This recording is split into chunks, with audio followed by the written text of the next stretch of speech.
নৌপথে পালিয়ে যাওয়ার সময় ঢাকার সদরঘাট এলাকা থেকে গ্রেফতার হন সাবেক আইনমন্ত্রী আনিসুল হক ও সদ্য ক্ষমতাচ্যুত হওয়া প্রধানমন্ত্রী শেখ হাসিনার সাবেক বেসরকারি শিল্প বিনিয়োগ উপদেষ্টা সালমান এফ রহমান। পুলিশ জানায়, কোটা সংস্কারের দাবিতে বৈষম্য বিরোধী ছাত্র আন্দোলনের কর্মসূচি চলাকালে ১৬ জুলাই ঢাকা কলেজের সামনে সংঘর্ষে দুজন নিহত হন।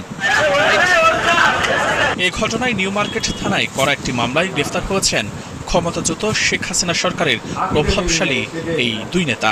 এর আগে গত ৫ই আগস্ট ক্ষমতাচ্যুত হয়ে দেশ ত্যাগ করেন শেখ হাসিনা। এরপরই আত্মগোপনে চলে যান আওয়ামী লীগ সরকারের মন্ত্রী, প্রতিমন্ত্রী ও শীর্ষ নেতারা। এদিকে সাবেক স্বরাষ্ট্রমন্ত্রী আসাদুজ্জামান খান কামাল ও তার স্ত্রী লুৎফুল তাহমিনা খান এবং তাদের ছেলে ব্যাংক অ্যাকাউন্ট জব্দের নির্দেশ দিয়েছে বাংলাদেশ ফাইন্যান্সিয়াল ইন্টেলিজেন্স। এছাড়া সাবেক ডাক, টেলিযোগাযোগ ও তথ্য প্রযুক্তি প্রতিমন্ত্রী জুনাইদ আহমেদ পলক, তার স্ত্রী ও পরিবারের ব্যাংক হিসাব লেনদেন স্থগিত করা হয়।